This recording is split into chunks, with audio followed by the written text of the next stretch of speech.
Salibonani balaleli nababukeli siyabonga silamukela njalo ngesabatha elingcwele lapho singena khona esifundweni sesithathu. Inkosi ilathi siyabonga ukuba nasihlanganiswe okhulumayo ngumfundisi Miladube. Ngizacela abalami lapha kufanele sixoxa baziveze. Salibonani izihlobo ezithandekayo, sithanda ukubonga ithuba esilitholileyo ukuthi sizoxoxa ngesifundo salonaleli sabatha. Igama ngu-Elder Amos Maforo. Salibonani bantwana benkosi, siyabonga uJehova usevumile ukuba sihlangane njalo kulesi sifundo saliviki. Mina engikhulumayo nginguMrs Zandilintombi Zanamwe. Salibonani bantwana bakamlimu, nyalibingelela ngegama lenkosi yethu Jesu. Sisamukelana njalo esifundweni sethu esakuleli iviki. Okhuluma lani ngumkhokheli Ngwenya. Asikhothamseni amakhanda sikhulekene. Baba Jehova othandeka osezulwini, sithanda ukubonga ngaleli thuba osinike lona. Nansi isifundo esingena phakathi kwaso, sicela usiveze sicace ngendlela ephakemeyo abantu abakho bekuzwe ukhuluma labo, sibe sesilandela eyakho indlela. Ngegama lenkosi yethu Jesu siyakhuleka. Amen. Amen. Siyabonga ukuba sonke bathandekayo esifundweni lani balaleli ngapho kuba nasindawonye sikhulumile iviki ephelileyo ukubana ukungahlaliseki kudonsa ukubana umuntu ahlamuke kumbe kusemulini kumbe kusekhona. Namhla sikhangela uNkulunkulu njalo esikhumbuza ukubana kulempande zokungahlaliseki. Ngicela ukuzwisisa lapho ukuthi libona ngani impande zokungahlaliseki yiziphi empilweni lasekukholweni. Maforo. Empilweni zethu ungananzelela vele abantu asihlaliseka asishuthiseki. Ungakhangela elizweni lenkosi, ukhangele embalini. Endulo le uSathane waqala ngokungahlaliseki esezulwini. Wangashuthiseki ngendlela izinto ezasenziwa ngayo. Sekunjalo kwasekuzala ukuthi kube lomvuyela eqale ngokungahlaliseki. Cela usibalile uJames uJakobe ngo3:16 ukuze sibambe uNkulunkulu akutshoyo njengoba sikhuluma ngokungahlaliseki kusungule ekwehlulekeni kwengilosi enkulu enguSathane. Ivesi ngo16 uthi ngoba lapho kukhona umhawu lombango kukhona futhi isiphithiphithi lezenzo ezimbi. Akusinike olakho Zanamwe ukuthi isiphithiphithi kuthiwa sihambelana lombango ngoba kulokungahlaliseki. Izikhathi eziningi indaba isesonweni. Isono siningi kangaka emhlabeni uJesu esiza masinyane. Asihlaliseki ngezinto eziphakathi kwethu ezinye sicabanga ukuthi zicachile. Umfundisi uthe wakhuluma ngempande yokungahlaliseki. Ungakhangela isihlahla impande uyibona. Ubona isihlahla, ungasibona isihlahla lesiyasihle siluhlaza, uba lesiqiniselo sokuthi lempande ezinjani eziqinileyo. Ungabona singani sesibuna uba lesiqiniselo sokuthi nxa impande zaso lazo azisayenzi kuhle. So izikhathi eziningi ukungahlaliseki kukhanya phandle kodwa kulempande ezicachileyo ezizo ezenza singahlaliseki. Kaningi ungabona umuntu engahlalisekanga kulento yenza ukuthi angahlaliseki. Okwenza njalo isono. Isono esisiphakathi kwethu ukuthi kwesinye isikhathi uyabona umuntu elempande yomhawu. Ubona kuphela ukuthi ulomhawu ngesenzo. Nxa ufuna ubona ukuthi umuntu ulomhawu uyabona umuntu lezicathulo ezilegama kumbe ipedicardini. Abesebona wena ugqoka ipatapata. Afisa ukuthi ngawuhamba ngenyawo ipatapata lakho ngelakhe. Ubusubonde hayi kuthi uthi lo muntu ngamkhangele ukhanya engumuntu olikholwa ongumKristu kodwa kukhona phakathi okungalunganga okuzenza ucine ukukhanya izithelo zesono. Siyabonga Ngwenya. Kukhulunywa lapha ngokuthi kulesihlahla asilaso lapha thina. Sikhona emazweni ukuthi asipende lesihlahla kuthiwa siyakhula sibe side. Lesi sihlahla silempande ezihamba ngaphansi zingakhanyi. Nxa zihamba zifinyelela zibulala ezinye izihlahla lokukhulayo phansi lapha lotshani. Kambe sifundani ngalesi silinganiso ukuthi impilo yokungahlaliseki ingaba njengemvukuzane nxa ngangibona. Sifundani ngakho lokho? Sifunda ubana impilo yokungahlaliseki injengemvukuzane ukuthi iyabe ingakhanyi. Kodwa lapha edlule khona kulembangela enkulu ichiya ilimaze kakhulu ngendlela emangalisayo. Isono sinjengemvukuzane. Asiletha ukuthula ebantwini. Siletha ingxabano, siletha umona lapho esidlula khona kungakhanya ingani siyabukeka emehlweni abantu, ingani sihle usikhwabithe, kodwa ekucineni kufana lomuntu othatha ichingamo. Ichingamo uyayihlafuna eyihlafune ubunandi kungaphela useyikhafula, soku-useless. Yikho okwenziwa nguSathane ngendaba yesono. Uyasisebenzisa angene nxa sesiqedile ngathi ebesesikhafula. Injalo ke akula kuhlaliseka, kodwa ekucineni kulembangela embi. Abantu sikhangelela ukuthi ngabe siyathokoza emhlabeni kube lokuthula. Kodwa ngenxa yalokhu kungahlaliseki esifunda ngakho okwaba lempande kusukela kuSathane, uJesu ke uyeza lapha usitshela indlela yokulungisiswa kwethu. Asibali lapha maforo ukuthi uJesu asikhombele ukuthi ufuna silungise njani. Uzabala uMateyu 10 lapha ivesi 34 usiyafika ku39. Uthi yena lapha uMateyu, lingathi ngize ukuletha ukuthula emhlabeni. Angizanga ukuletha ukuthula kodwa umkhonto. Ngoba ngize ukuzaxabanisa umuntu loyise, lendodakazi lonina, nomalokazana loninazana. Lezitha zomuntu kuzakuba ngabendlu yakhe. Othanda uyise ingabe unina kulami kafanelanga mina. Lothanda indodana yakhe ingabe indodakazi yakhe kulami kafanelanga mina. Longathathi isiphambano sakhe angilandele kafanelanga mina. Ofumana ukusila kwakhe uza kulahlekelwa yikho. Olahlekelwa yikusila kwakhe ngenxa yami uza kufumana. Pho ngibona bebalutshwana abantu abafuna umsindo. Anti bakhona vele abaqhalileyo. Kodwa umuntu ongufuna ukuthula. Silambele ukuzwana lokuthula. Siyakudinga ukuthi siphile ngendlela efanele. UJesu utshoni maforo lapha nxa isithi ngizohlukanisa. Yena nguJesu lokuthula uJona. Yebo, udaba lukaJesu ngolokuthula. Ezile kona lo mhlaba uJesu waletha ukuthi abantu kube lokubuyisana, kube lokuthandana. Kodwa okwenzakalayo ezimulini uzananzelela ukuthi asimuli yonke emamukelayo uKristu. Oyabe semamukele uKristu kuba lokumelana labanye, abanye sebexabana laye. Ungathi wena ungumKristu emulini sebefuna ukuthethela, sokusiba lokuxabana. Yikho kokunye uJesu ayekuletha ukuthi ngizile emhlabeni ukubana kube lokuxabana, ngoba udaba lwakhe aluyamukelwa lo muntu wonke. Sikhumbule futhi sisempini i-great controversy, impikisano enkulu. Kulokuxabana uSathane ugangile laye futhi usinxwanele ulwa lathi umelana lezimuli. uJesu kodwa kutshoyo ukubana nxa singamkhetha kuba lokubuyisana, kuba lokuhamba kuhle ekukholweni kwethu.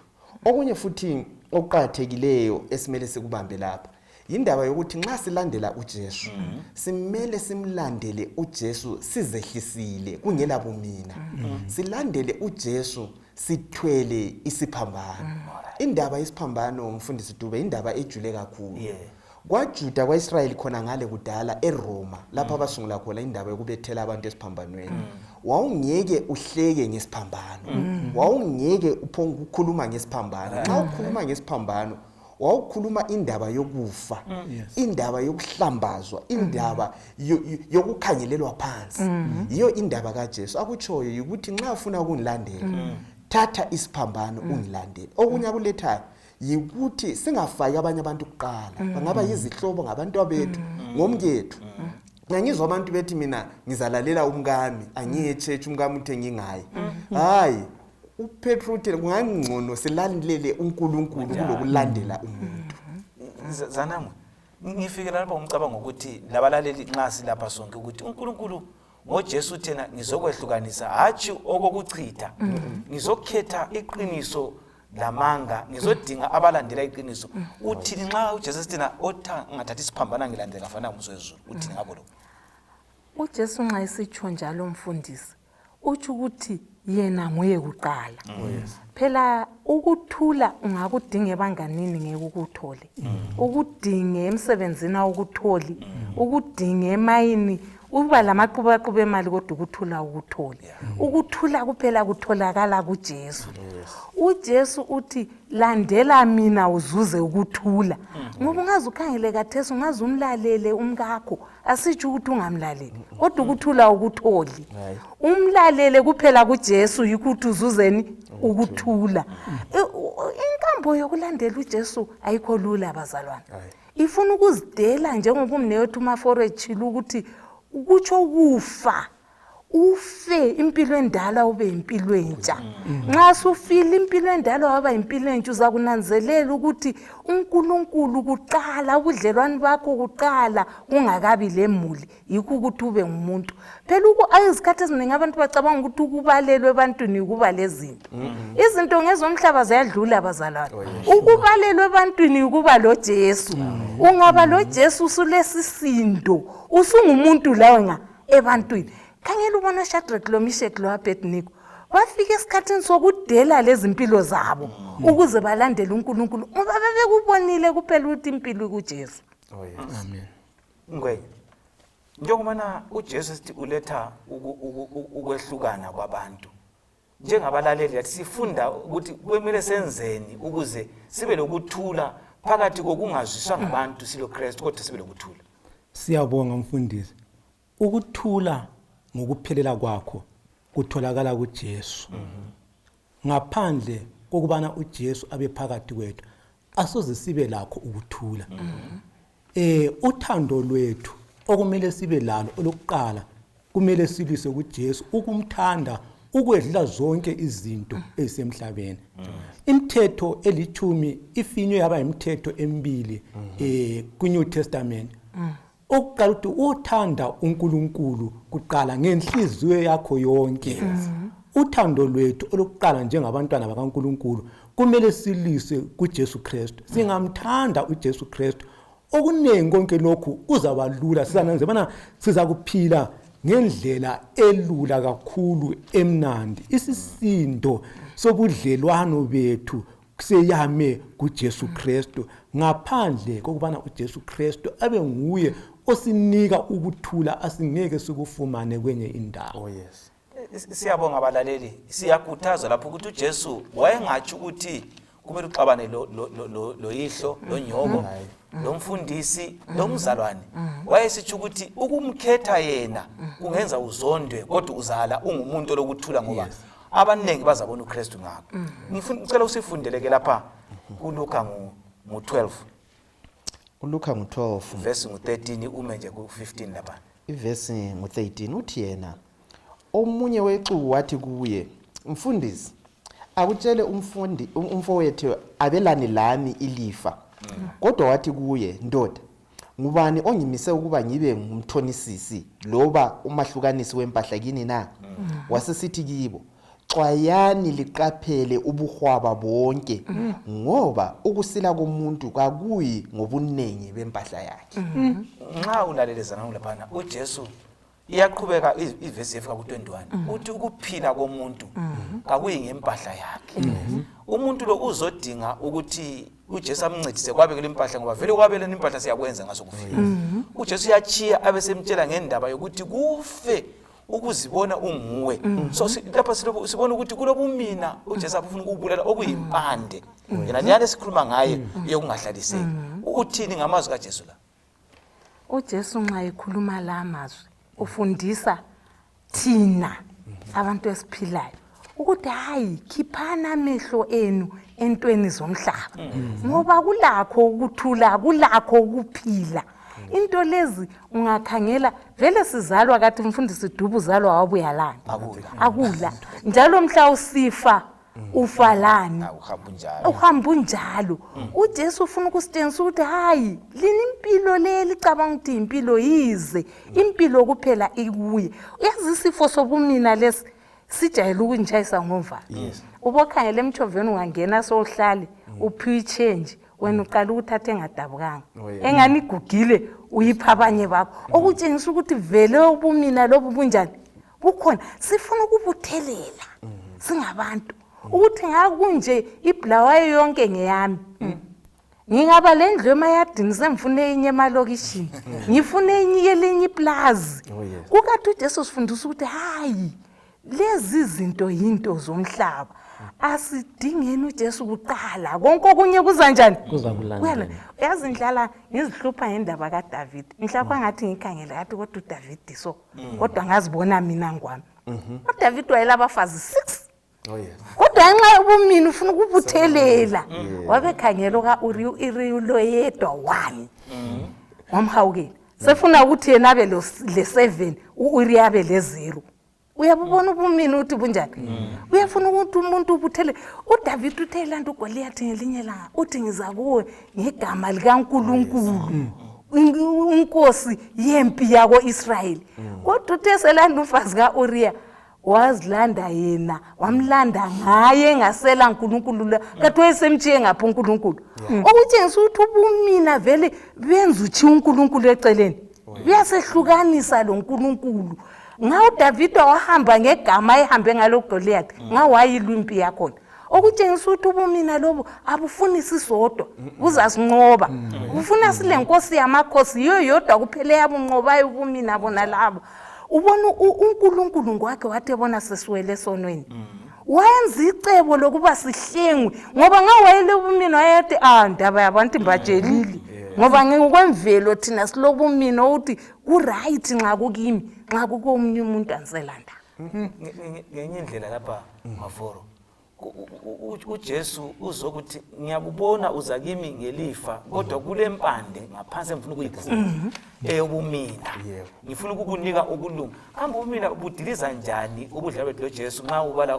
uPhilip Mthula phana ufomvezona siyakuthi udiliza njani ubudlalo loJesu Kristu ubumina indlela yasezulwini ungaya kuPhilip sikhula ngokuzehlisa uthiwa uJesu kayibona nje into yokuphangwa ukuthi enguNkulunkulu eloNkulunkulu abuye abe inceko nxa sifuna ukubana sikhule sinanzeleleke asifundeni ukuzehlisa ngoSathani lasemhlabeni umuntu uyabuthelela akhukhumale abe lakho ngangithi mina siyawota izinto kugcwalisa izinto umuntu uyawota engayithengisa agcwalisa abanye belamba kasisheyi labanye lokho esilakho so indaba yobumina iphakathi kokwesono isono vele sisukela ku selfishness ubumina uNkulunkulu angane angasinceda ngesifundo sona lesibalaleli sifunde ukuthi sabelane labanye sinqobe ubumina sikuse konke ujaha lo wayesilwa lo mfwa obvious ngabe yena wanikezwa la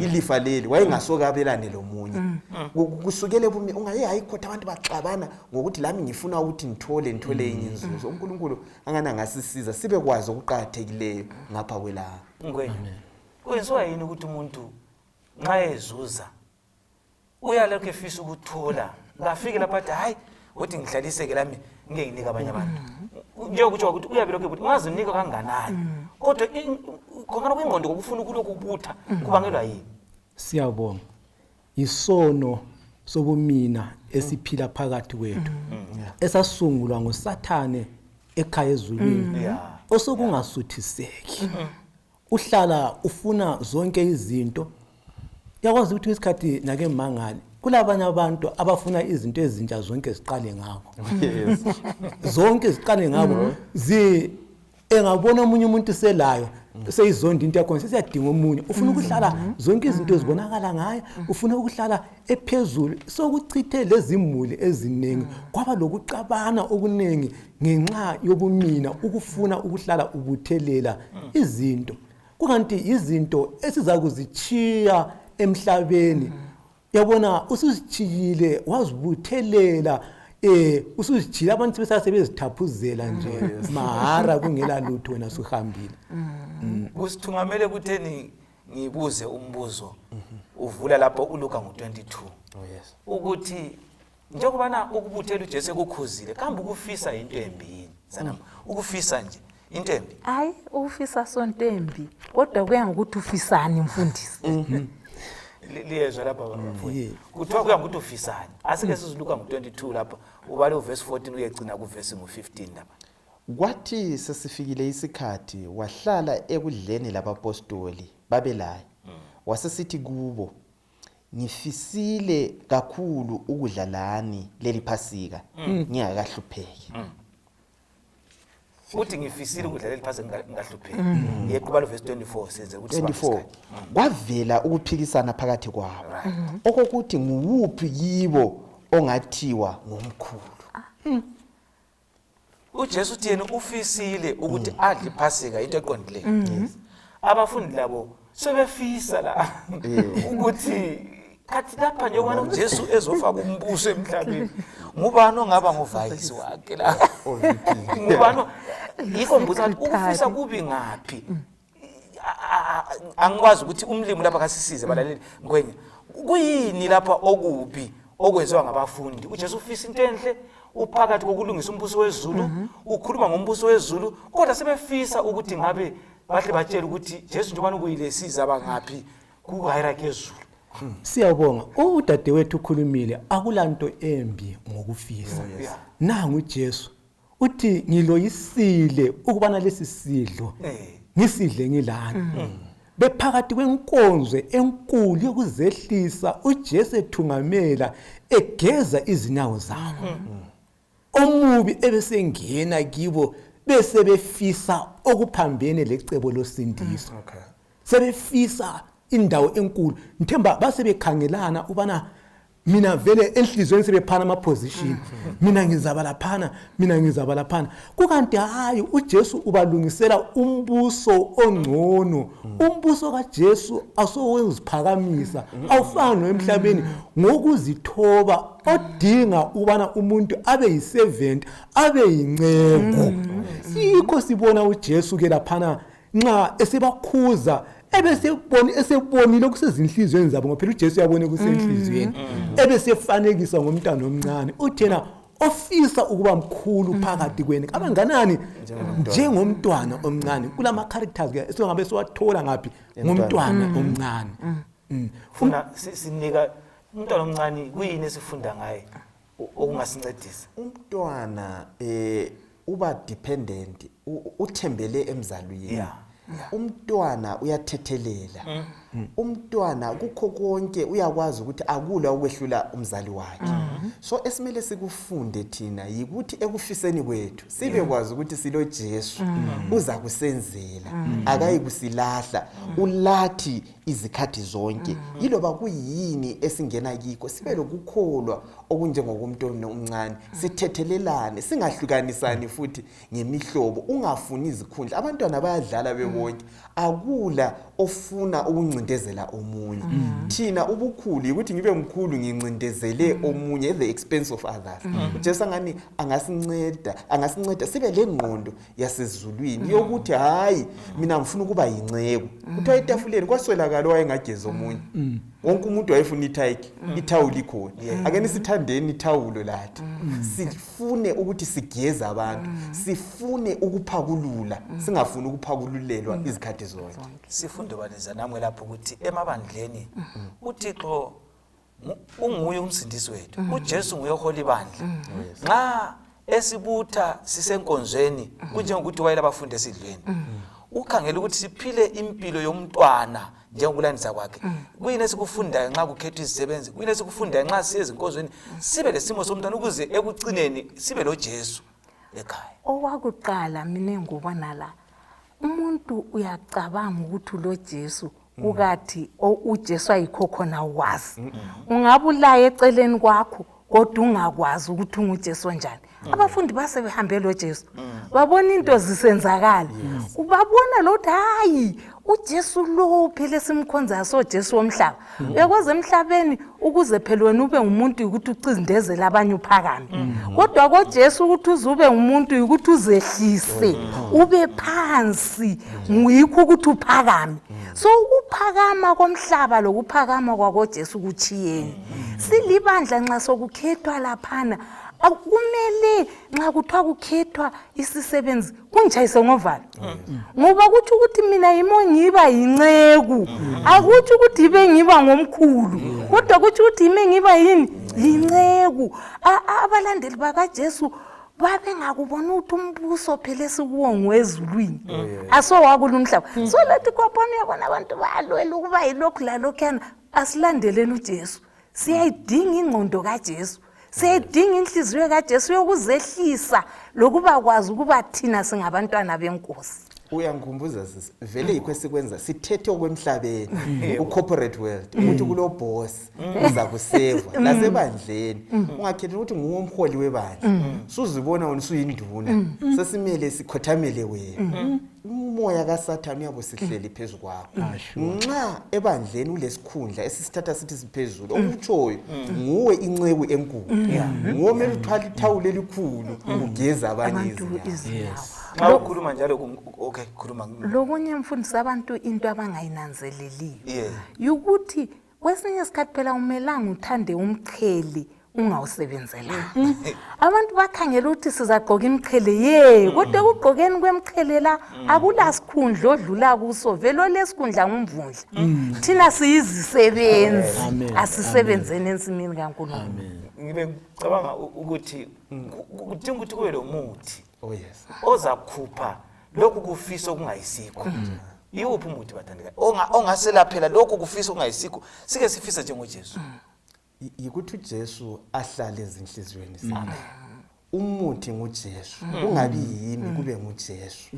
Isimilo sika Jesu sihlale yimi ngiyenze njengoJesu kwathinta abafundi 3.5 years bayibelo Jesu kodwa kwakungakafika fiki bengaphendukanga ake nisamukiyele uJesu aphile kithi siphile ngokwentando yakhe sizehlise kungabi yimi ubumina kuyakufa bufe ubugovu lokuhawukela okwabanye.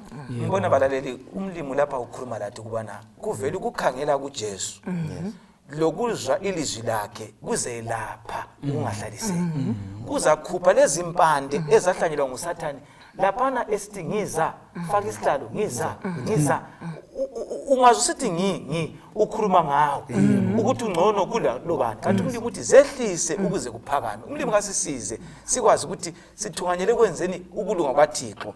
Kungifikela kumbuzo lomcabango ukuthi uJesu elokhe efundisa abafundi esendlala isiKristu ufika ehlangana labaFarisi lababhali uzele phakathi kwabo abanikazi bevangeli kodwa besebona ukwenza kwabo abesexwayisa ukuthi akumelanga kube njalo kumele kuphile impilo ekaNkulunkulu.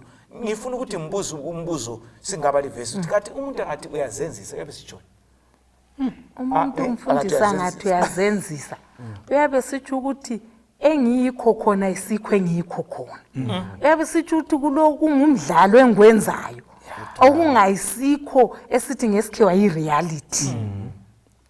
Kambe obuthi akula kuzenzise ekukholweni esikwenzayo. Umbuzo omuhle mfundisi.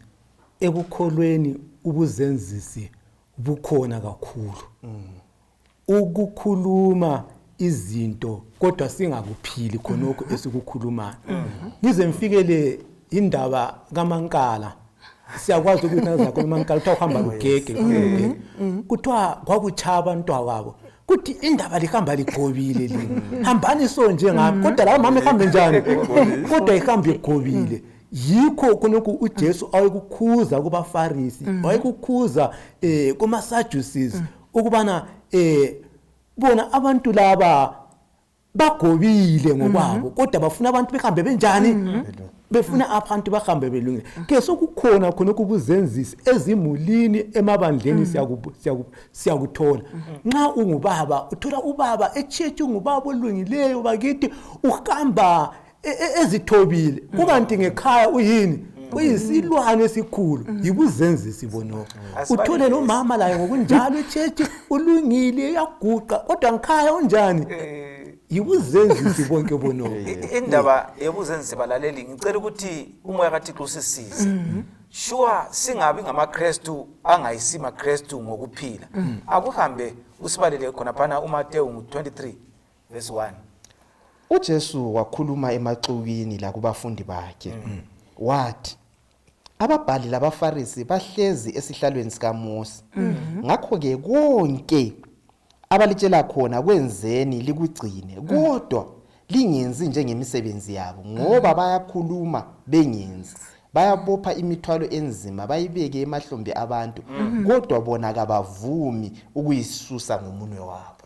Ngicela uqhubeke kufika ku-13 mfana siba. Imisebenzi yabo yonke bayenza ukuba babonwe ngabantu ngoba benza izicwatsho zabo zokukhuleka zibe banzi lentshaka zengubo zabo zibe zinkulu bathanda indawo eziphakemeyo ekudleni lezihlalo ezingaphambili emasinagogweni lokubingelelwa emidangeni lokubizwa ngabantu ngokuthi rabbi kodwa lina kalingabizwa ngokuthi rabbi ngoba munye ongumfundisi wenu lina lonke lingabazalwane lingabizi umuntu emhlabeni ngokuthi nguyihlo ngoba munye onguyihlo osezulwini kalingabizwa ngokuthi lingabafundisi ngoba munye ongumfundisi wenu uKristu kodwa lo omkhulu kini kabe ngumfokazi wenu lo oziphakamisayo uza kuthotshiswa la lo ozithobi bayo uza kuphakanyiswa maye kini babhali labafarisi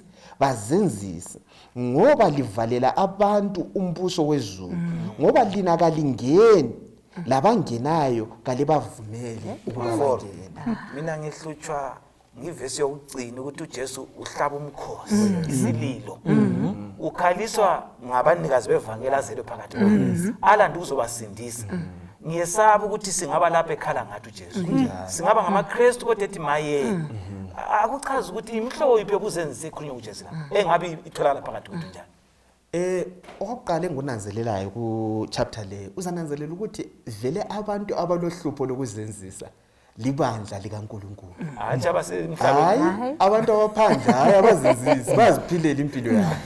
Abasebandleni yiba abazenzisayo. Bala ma standards, bala ingoma abayifakileyo, abakhangelele ukuthi abantu bayifinyelele. Bona kodwa benganjani?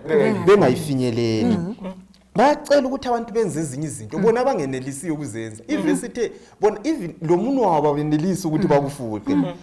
Benza izinto ukubana babukwe ngabantu bafuna ukuhlala ezihlalweni eziphezulu uthiwa futhi bafuna ukubingelela kungifise lapha ngananzelele ezinkonzweni abantu bayakuthanda ukubana nxa befika eziphuzela umuntu kaMlimi ngoba simboleke isikhundla leso simboleke sona sesimele sisukume sinadidizela ukuze nathole indawo akakasayinceko abantu bayakuthanda baze bathathe lesikhathi sokukhonza bevezwa ukuthi ufunde okunganani ukuthi lo ngubani nguyosithungamelayo akensikhangele uJesu wayengayenziwa yini yena linye ivesi leyi ikhuluma ngathi sihlobo esithandekayo uJesu uyasikhuza ukuthi akeni sizehlise singabi njengabafarisi singabi ngabantu abazinzisayo ngoba kunenge esikwenza okokuzenzisa sivalele abanye njengoba sicina lapha kuthiwa ezulwini yakho nasingeni sime eminyango labafuna ukungena sibavalele siyimgoqo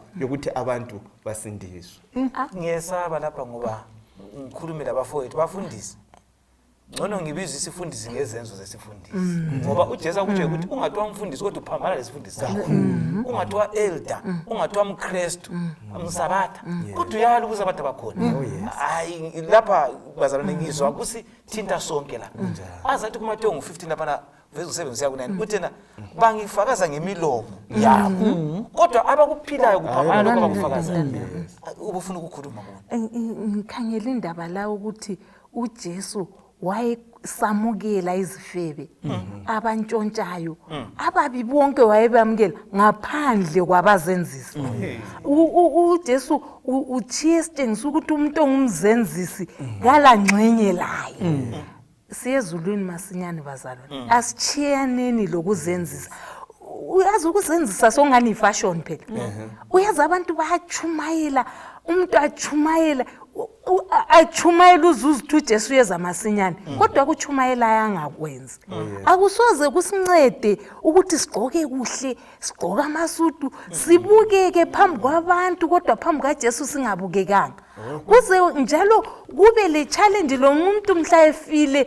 eseboxini abazalwane behlisa izinyembezi labachumayelayo bathi la kanye inceke kaNkulunkulu ifile kathi mzalwane ubungumzenzisi uJesu uyayazi lenhliziyo yakho ungaze uzenzise phandle la likhona ilanga lapha ngamnyamnya azahlulelwa ngakwenzile uJesu kwazi konke ungikhumbuza okunye dadewethu kulabafelokazi esibabonayo asebephikile lemzimba kade behlukunyezwa ngamadoda ngaba ngabafundisi lama-elder uthi usumbona nangu umuntu usephikile sibili ngoba umuntu ade ehleli la ubengumzenzisi umuntu obengalandeli uJesu ngendlela amele alandele ngayo abantu bahlukumezekile ezimulini la bethunganyelwa yithi esimele sibekwazi ukuqondile uNkulunkulu angana ngasivakatshe ukukholwa kwethu abachumayeli asichumayeleni bese sikuphila izimuli zethu amakhaya ethu abe ngamazulu amancane ngempela siyabonga mfundisi ngezinye indlela okutshiwo lapha ngumlobi ukuthi ubuzenzisi akulasabelo embusweni kaNkulunkulu amen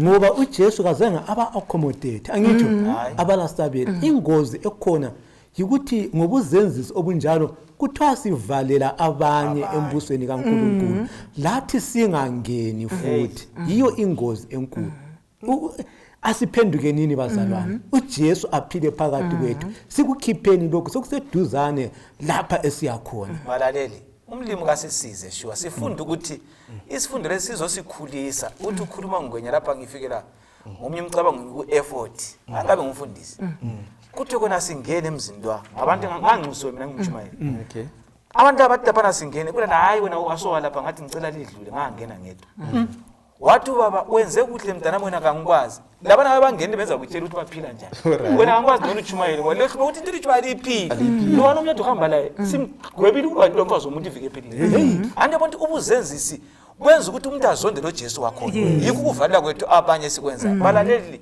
lathi silapha asifundeni ukumlayela uJesu kambe ubuzenzisi lobu singabuqeda njani batana yiphi indlela esingazi buphela ubuzenzisi lobu ungaphela njani kudinga uJesu njengoba sike satsho ungakhanyela uMateyu ngo14 uJohane ngo14 sorry uJesu ukhuluma ngendaba yena le uthi inhliziyo zenu mazingakhathazeki ngoba ubona abantu abakhathazekileyo mfundisi Dube umuntu okhathazekileyo kahlaliseki umuntu okhathazekileyo uyazenzisa futhi you pretend as though izinto zinje zona zinganjani so konke lokho kudinga uJesu uJesu abuye ahlaleki uJesu kazenzisi yikho spade thina siyambambathana khona iqiniso sitshelana into uyazi kodwa uyikhuluma njalo uzosesikhuluma hayi ukuthi bengifuna ukuthi hayi khuluma into injalo asivumeni uJesu aphile kithi bala uJohane 14 ukuzenzisa inhliziyo zenu sisupune lobu buzenzisi obukhona ngoba kuthiwa silempande ekuziphileleni nokungahlaliseki umlimi asupune ngoJesu amkhuluma nabo umafona inhliziyo zenu kazingakhathazeki kholwani kuNkulunkulu likholwe la kimi ekhaya lika baba kukhona izindlu eziningi uba kwakungenjalo ngabe ngalitshela ukuthi ngiyakulilungisela indawo na nxa ngihamba ukuyalilungisela indawo ngizakubuya futhi ngilamukele ukuze ukuthi lapho ngikhona libe khona lami lapho ngiyakhona liyayazi indlela uThomas wathi kuye Nkosi kasikwazi lapho uyakhona siyazi kanjani indlela na uJesu wathi kuye yimi indlela leqiniso lokuphila ngakho oza kubaba engazi ngani amen ngwenya sibuqeda njani ubuzenzisi lapha nangu uJesu uyakhuluma ukuthi inhliziyo zingakhathazeki ngiyibona lapha balaleli uJesu ukhuluma nje abafundi bakhathazeka ngokuthi usebuyile sigcinezele ngumbuso weRoma kalanda yenzayo khathesi abantu balokho bemgcona ulokho ezithi bakhathaza ukuthi kuyaphetha ngani sihamba lo Jesu engakhanyi ukuthi ungumthungameli lathi siyakhathazeka kulabo corona siyakhathazeka siyafelwa siyagulela uJesu singakhathazeki kusiqeda ngani ukukhathazeka lokho ngwena siyabonga lapha uJesu kule ichapter uJohn chapter 14 uletha impendulo uthi yena nguye impendulo inhliziyo zenu mazingakhathazeki kholwani kubaba sesikholwa kubani la kuye uJesu Kristu uthi mina ngiyindlela ngiyiqiniso ngikuphila phakathi kokukhathazeka phakathi kokuhlukumezeka phakathi kobunzima phakathi kokonke ama challenges esihlangana lawo uJesu yimpendulo he the way nguye esingakuye ekhiphe konke lokhu ukungahlaliseki esiphakathi kwakho zanam impilo kuthiwa igcwele ngokuphuphuma kuJesu Johana 10:10 kambe singenza njani ukuthi le impilo ikhuphe ukukhathazeka lokhu ngoba njengoba uJesu eyimpendulo yokukhathazeka ongasupuna lokhu kungahlaliseki abe sesinika impilo endisingakwenza njani lokho asihlaleni kuJesu bazalwa indaba ikuJesu ungezwa kuthiwa kule headline empilweni ngethi Jesu uyikho konke ungumhlengi wethu asitholeni ukuphila uyazi nxa ukuJesu uthola ukuthula njengomfula phela umfula uyakwazi ukuthi mfundisi ngwenye uyabuthwela izigodo ezinganani uthula utezwi kunzima kulomhlaba udabukile asifundeni ukuthola ukuthula kuJesu asiyameni kuJesu zonke izikhathi sifunde yazi nxa ukuzwa phela emalayinini uJesu indlela leqiniso lokuphila lempilo yakho yakhanya ukuthi hayi lokho akukho kukuzwile asikunanzeleleni sikuphile sicela umoya ongcwele uhlale ezimpilweni zethu ube yosithungamelayo phela amandla leyakwazi ukuthi asilawo ungamlanda uSathane usidelta hayi mina ngikho angilabo mina hayi mina ngifisa okubi umlando uSathane uyakuyisa phansi unqoba kuphela nxa ulomoya oyingcwele umoya oyingcwele yozasifundisa ukukhetha okuhle lokunjani lokubi yiyo njalo ozasifundisa izikhathi eziningi yazi nxa kuchumayelwa mfundisi Dube abantu balokuthi batshele kodwa umoya oyingcwele yozasifundisa ukuzihlola ukuthi ngitshele Jesu ufunana empilweni yami sibe sesimkhetha uPaul uthi nxa ebhala uthi singazincomi ngenyini kodwa ngoJesu kuphela wafa esiphambanayo balaleli siyabonga sibalela uJeremiya lapho ngo 3:22 nxa sesiye kucineni ngifisa ukuthi ingaliviki ukukhulekele ukuthi inkosi supuna kimi ukungahlaliseki yebo kule mikhuhlane